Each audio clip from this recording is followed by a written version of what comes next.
అందరికీ నమస్కారం. కథా కథనం స్టోరీస్ ఆఫ్ ద సోల్కి స్వాగతం, సుస్వాగతం.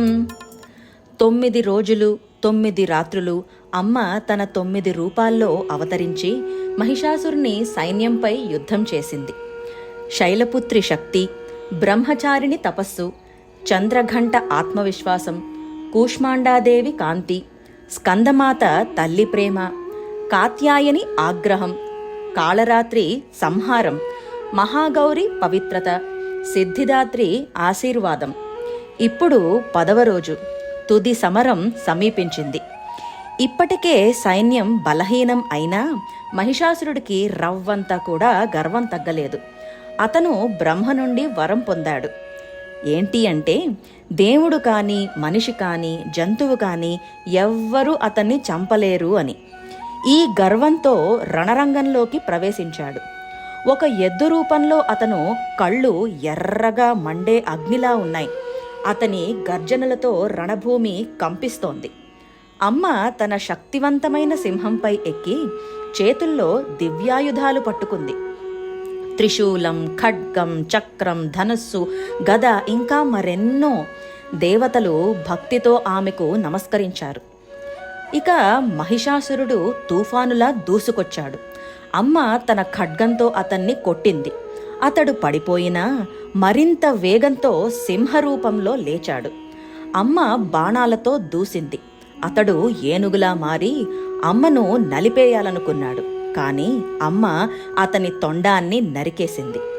తిరిగి అతడు ఉగ్ర ఎద్దుగా మారి అగ్ని ఊది నేలను కొరికి విరుచుకుపడ్డాడు. దేవి అతని మీదకు దూకి తన పాదాలతో అతన్ని నేలపై తొక్కి త్రిశూలంతో అతని హృదయాన్ని ఛేదించింది. మహిషాసురుడు చివరిసారి గర్జించి ప్రాణాలు విడిచాడు. యుద్ధరంగమంతా నిశ్శబ్దమయ్యింది. ఈ దృశ్యం చూసిన దేవతలంతా ఆనందంతో అమ్మకు జేజేలు పలికారు.